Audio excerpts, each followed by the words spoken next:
probably had 500 to 700 friends on Facebook. Unfriended each person. I think that's a bit psycho. But I think the dilemma everyone had was, do I post this picture on Instagram or do I post it on Facebook? And knocking at my confidence. At some point, I would look at the girls on Instagram and be like, how could I be that? How could I look like that?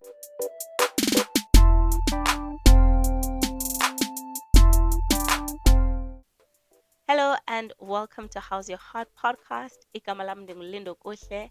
It is Lindo for short. For those that do not understand the first 10 seconds or the rambles that I do at the start of the podcast, I'm basically using my mother tongue to introduce myself. I'm basically saying, hi, my name is Lindo Kuhle. It is Lindo for short. Welcome to the podcast. I thought I should just clear that out because there's a lot of people that are joining in and probably don't know or understand what I'm saying at the start. But yes, my name is Lindo Kuhle. It is Lindo for short. Thank you so much for your support. I'm so grateful for the people that tuned in the last episode and my friend who joined me to just talk about all things dating online and just whinging about Hinge. If you have not checked it out, please check it out. I'll link the video up here so that you can have just enjoy that little rant that we had. Thank you so much to my friend for joining, and you will definitely be seeing her again on the podcast. I'm so grateful for your support, and today we have another episode. We have another exciting episode. You can see how much I'm so excited because I'm just stumbling over my words. We have another exciting episode today. This stems from a couple of questions that have been asked before, and I thought, well, let me just talk about it because in those environments that I'm asked this question, it's rather I'm rather not able to go deep into the answer to this question, and I just summarize it. So we are talking about, as you have seen from the uh, title of the video, we are talking about why I am not on social media. That's the first question that I'm addressing today. Media and social media in the traditional sense, your Facebook, Instagram, TikTok, the list goes on. I do have YouTube if this is where you are watching my podcast, and I do have WhatsApp. So those are the two forms of social media that I have. I don't have anything else. Well, let me start here. The start of my social media was on Mixit. I think Mixit was only exclusively in South Africa. Mixit was basically WhatsApp before we even or people even thought about WhatsApp. It was where it was at. BRB, be right back. WUD, what are you doing? What was the other acronym? Um, Sorry, got disconnected. There was something. Because, yeah, Mixed was the ghetto, but that's where we started with social media. And I think it just fizzled out when other big American or Chinese social media popped up and makes it just. Actually, I think the coming of BBM, that's when Mixed was kind of like a forgotten thing. Yes, we had BBM, Blackberries. I think I'm just showing my age at this point. But yes, we had BBM where you had to have a Blackberry. I think iMessage kind of wanted to have that approach with people that have iPhones to only text on iMessage, but WhatsApp overtook the whole thing. So yeah, that's where I kind of started with social media. I think at the later stage of my high school, I started Facebook. I think that was around 14, 15. I was 14 or 15, I started Facebook. And it was an amazing thing. You get to check in, you get to see where your friends are at, you get to like, you get to share, you get to do all these things. And now Facebook was at its height because now we were not on BBM. And I think that's when BlackBerry kind of was discontinued or started losing traction as well because of Facebook. Now you didn't need to have BBM in order to be socially connected because now Facebook allowed people that didn't have BBM to be on Facebook. That is not the reason why I am doing this video, not to explain the different types of social media. Anyway, I then was on Facebook, I was checking in like everyone else. Then Instagram came in. And Instagram, sorry, was very was fun. You get to post pictures. There isn't much sharing and checking in and all those stuff that Facebook had. So it was nice. You get to just post your picture, create your feed, looks nice. And now I had this dilemma. Now I had Facebook, I had Instagram, and I had WhatsApp. I thought to myself, you know what? These are the same people that I'm talking to on Instagram, the same people.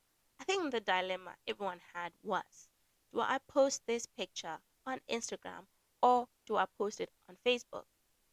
And if I have posted the same thing, these are the same people that will react on Instagram and on Facebook. And I think there was kind of an expectation. If you do like something on Instagram, I don't need to like the same thing on Facebook. So that was kind of my dilemma. And I realized these are the same people. And if I had any strangers on Facebook, I'd rather have one type of strangers, on Instagram. So yeah, I then went very psycho in the sense that I went on Facebook. Before I deleted the app, I went on Facebook, looked at each person, determined what's my closest relationship with that person. Do I need to let them know that I'm no longer gonna be on Facebook, or do I just unfriend? I probably had 500 to 700 friends on Facebook. Unfriended each person. I think that's a bit psycho. But anyway, unfriended each person. I then downloaded my pictures, deleted Facebook, I was done. Now I had Instagram, still knew some people, had some strangers. I was okay with that. And I think in the midst of it, Twitter came. I don't think I was a Twitter kind of person, very sensitive, and Twitter is kind of cutthroat. I know now it is named something else, X or something. Yeah. By the time it was changed, I was never on Twitter. And then now Instagram. Instagram, I think, is where um, it went kind of like I wasn't, I'm not on those platforms because I just spent too much time on them, or yeah, it overwhelms me and all of that. It was because it was knocking at my self esteem. It was knocking at my confidence. At some point, I would look at the girls on Instagram and feel like, how could I be that? How could I look like that? And I would post something and then it gets little reactions, even from the people that I knew. So I kind of felt, yeah, it kind of knocked at my self esteem. So the, that was, I think the start of just feeling like, oh, maybe I'm not enough, and maybe I'm not like other girls. I'm not getting the same reaction. And I remember at some point, I I thought to myself, I am beautiful. I do have the body, so I'm gonna wear certain types of clothes that are more revealing. Maybe I'll get the attention, and that didn't really work. So at the time now, I was no longer posting pictures that I wanted, but I was posting pictures in order to get a reaction.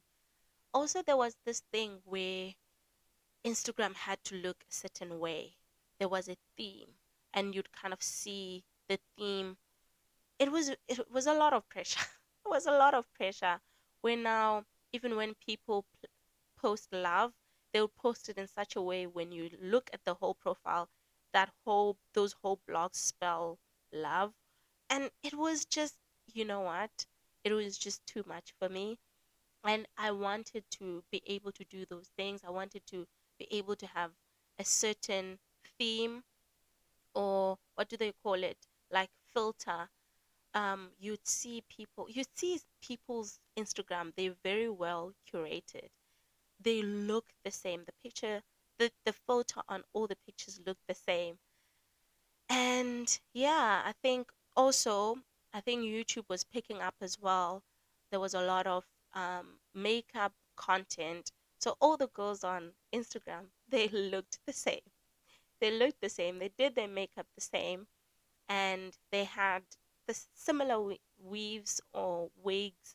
And I was a student, or at the time just started my articles, my training, and I didn't have the money to spend on those things. But also, I think more than being able to wear certain types of clothes or look a certain way, it was just taking a toll on my self confidence, my self esteem, how I looked at myself. So I looked at myself one day in the mirror, and I thought to myself, Linda, something has to give. You are a beautiful young lady, and you do not have to reveal or wear provocative clothes in order to be, to be noticed. And don't get me wrong, I don't think people can wear revealing clothes because they want to, but for me, I was trying to get that attention. And I believe everything that I bought in terms of clothing was very much influenced by Instagram. What I would wear to an event would be very much influenced by so and so wore this, therefore I'm looking for this in order to buy it. And the trick is with clothes is that it can look good on someone else and then on you it just doesn't look good, or it's not comfortable. And I think that's where I kind of got fell into, this looking a certain way, and um, that it wasn't great for my mental health. So I remember the last post I had on Instagram was something about mental health, and hopefully I can find it on my Google Photos. Then I'll put it up here. But basically, that was my journey. I deleted Instagram. At first, I took I would have social media fast. So I would not be on social media for a week or 2 weeks. I think this was now in 2019. I also thought WhatsApp was very a bit overwhelming because if you posted a status on WhatsApp, people start commenting, and yeah, it just you are constantly like on your phone. So yeah, and then I deleted Instagram. I think before I deleted Instagram, I had already started cutting my hair. I think that was one of the things that I did for myself, to just look at myself and not see the true me. I feel like when you cut your hair, you just see yourself. You see your true beauty as well. And that's when I knew that I didn't care about what people on social media thought, or if they liked the picture or didn't like the picture, because I think I had a year on Instagram where I just had a clean shave and I'll probably show the picture. Just had a clean shave and I was happy. And I think it just wasn't fun anymore for me. It just was something that I was just trying to assimilate to other people, and yeah, it just kind of got weird for me. It wasn't fun anymore to post pictures. I felt the pressure of just having all these curated profiles. So I decided to delete it after having gone through trials of being on social media fast for 2 weeks and sometimes 3 weeks, sometimes longer, sometimes shorter. Whenever I would feel that rise in my anxiety, I would just be off on social media. And since 2019, I've just basically had WhatsApp, and sometimes WhatsApp can get overwhelming. Um, I remember some when I moved to London, and the only kind of way I could communicate with my family back home was having WhatsApp. And at some point, I felt so overwhelmed because I felt like I'm someone who I don't like text sitting there and not responding to people.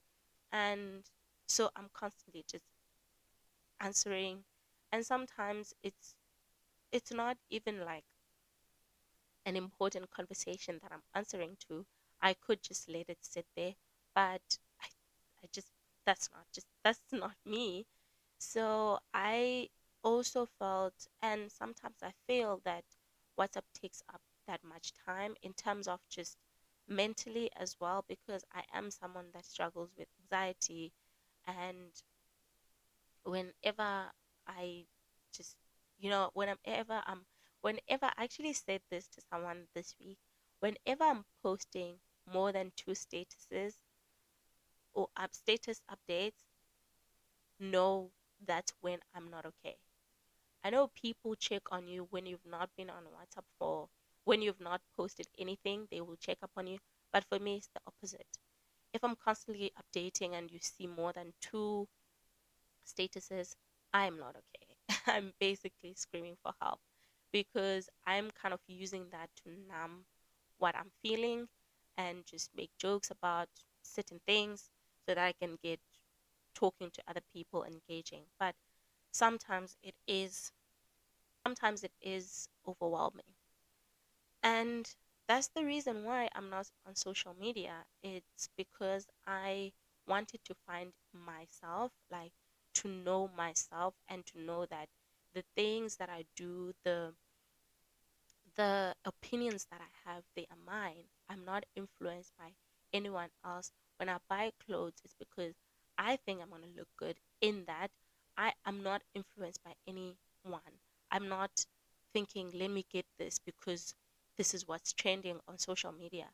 I remember being on social media definitely gives you that um, free time as well. It gives you, for someone who struggles with anxiety, or someone who struggles with comparing yourself to other people, especially how you look, just not being on social media, you won't know what people are up to. You literally won't know what people are up to, and you have to be okay with not getting those updates. And once you kind of um, quiet the world, you begin to understand what do I truly believe? What do I truly believe about this? What do I truly think about this? Because you might think that you're taking in so much information, maybe from TikTok or whatever, but have you, if that person is saying that thing, whatever it is, maybe they're saying the sky is blue, and you don't know the sky is blue, have you actually taken, gone and researched that the sky is indeed blue? I feel like sometimes people just take on things that other people say and not form their own opinion based on what they have researched or what they have kind of put their thought into. So, yeah, that's my little rant on why I'm not on social media. And I know people are struggling with just letting go of being on TikTok. And just because I'm not on social media doesn't make me any better, because I do have YouTube, I do have WhatsApp, and particularly YouTube has been something that I've used as a crutch. I've used as kind of like a soothing thing for myself, and it's not been the best. In 2022, yeah, I think that's when I I resumed my therapy, and I realized that whenever I was feeling uncomfortable, I'll go on YouTube and scroll, because YouTube has YouTube Shorts, which a lot of people don't know. They know it through me because I spend so much time on YouTube. I realized that even though I'm not on other traditional forms of social media, YouTube can take so much of your time as well. So I used it to kind of soothe myself. I would also be scrolling or watching or going into like a rabbit hole where you watch one video about something and then you go into another one, and then you now start, you know, you think this is something that's educational, but if it's going to be taking up your sleeping time, it's going into your, well, it was going into my sleeping time. It was going into, you know, being tired the next day, and sometimes maybe playing something on the side, playing a YouTube video, but I'm not fully focused on my work. So it's eating up into my productivity. It is, I'm not able to deal with the emotions that I need to be dealing with because I'm so consumed in what I'm watching. And I have this joke that I started this YouTube podcast because I spend my time on YouTube. I spend my most of my time on YouTube. So let me just use it to my benefit. Anyway, I hope you've enjoyed this episode, and I hope if you are not on social media, please let me know why you stopped being on social media, and if you are considering not being on social media for a certain while, please let me know. Just share your thoughts and please subscribe. Thank you so much for watching. I'll see you on the next one. Bye. Thank you for watching. Don't forget to like, share, and subscribe. See you on the next one.